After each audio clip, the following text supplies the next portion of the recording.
बेटी, जिसके हाथ में पैसा नहीं होता उसे हमेशा मन मारकर जीना पड़ता है। रोहिणी सुबह के वक्त डाइनिंग रूम में बैठकर अखबार पढ़ रही थी। तभी उसके मोबाइल की घंटी बजी। उसने स्क्रीन पर नंबर देखा। नंबर उसकी बेटी पूजा का था। कुछ दिनों पहले ही उन्होंने पूजा की शादी की थी। उन्होंने पूजा से उसका हालचाल पूछा तो पूजा हंसते हुए बोली, मम्मी जी, मैं यहाँ पर बिल्कुल ठीक हूँ। मेरे सास ससुर और पति सब मुझे बेहद प्यार करते हैं। मैंने आपसे एक बात पूछने के लिए ही फ़ोन किया था। मैं कंपनी में मैनेजर की जॉब करती हूँ ना। मम्मी मुझसे कई दिनों से कह रही है तू नौकरी छोड़ दे। तेरा पति इंजीनियर है। जब उसकी कमाई से घर का खर्च आराम से चल जाता है, घर का काम करने के लिए भी काम वाली लगी है, फिर तू नौकरी क्यों करती है? आराम से घर पर बैठकर कर। हम भी तो आराम से घर पर रहते हैं। बहू तू हमें नौकरी करती अच्छी नहीं लगती।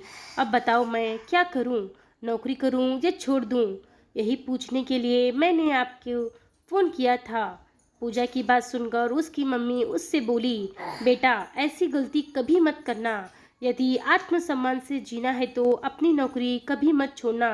ऐसी गलती मैंने भी की थी। अपनी शादी से पहले मैं स्कूल अध्यापिका की नौकरी करती थी, परंतु शादी के बाद जब मैं ससुराल आई और मैंने नौकरी करने के लिए स्कूल जाने लगी तो तेरे पापा मुझसे बोले, जब हमारा खुद बिल्डिंग मटेरियल का बिजनेस है तो तुम स्कूल में पढ़ाने क्यों जाती हो? घर में काम करने के लिए दो नौकर रखे हुए हैं।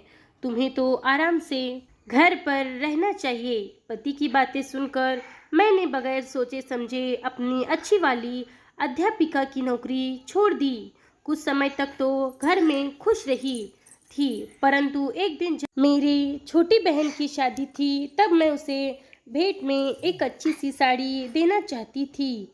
जब मैंने तुम्हारे पापा से साड़ी खरीदने के लिए पैसे मांगे तो तब वह मुझसे गुस्से में बोले, क्या ज़रूरत है तुम्हें नई साड़ी खरीदने की?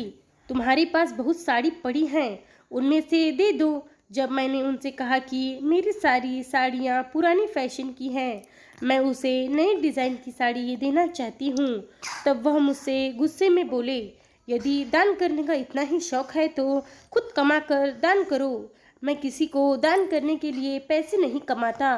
तुम्हारे शौक पूरे कर दूं यही मेरे लिए बहुत है। यह सुनकर मुझे बहुत दुख हुआ था। तुम्हारे पापा हमेशा अपने दोस्तों के साथ घूमने के लिए देश विदेश जाते रहते थे। एक बार मुझे कुछ सहेलियों ने मेरे साथ अमरनाथ की यात्रा पर चलने का प्लान बनाया, जिसके लिए मुझे पैसों की ज़रूरत थी। जब मैंने तेरे पापा से अमरनाथ की यात्रा के लिए पैसे मांगे तब तेरे पापा ने मुझसे गुस्से में बोले, अभी मेरे पास पैसे नहीं हैं, अगले साल चले जाना। यह सुनकर मेरे मन बड़ा दुखी हुआ था। मन मारकर तब मैंने अपनी सहेलियों से अमरनाथ जाने के लिए मना कर दिया था। पतियों के पास खुद के शौक के लिए तो पैसे होते हैं, परंतु पत्नी की ज़रूरत के लिए भी पैसे नहीं होते।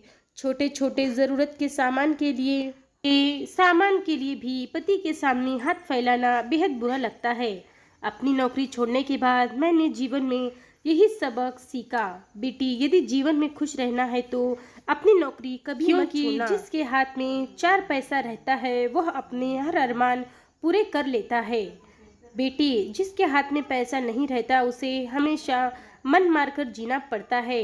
मैंने बहुत बड़ी गलती की थी अपनी नौकरी छोड़ के, तू ऐसी गलती मत करना। रोहिणी की बातें सुनकर पूजा बोली, मम्मी जी, अच्छा हुआ जो मैंने नौकरी छोड़ने से पहले आपके पास फ़ोन कर लिया, नहीं तो मैं आज ही नौकरी से इस्तीफ़ा देने वाली थी।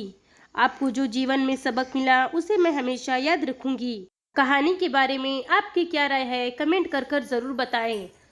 कहानी आपको पसंद आए तो लाइक शेयर एंड सब्सक्राइब करना ना भूलें। धन्यवाद।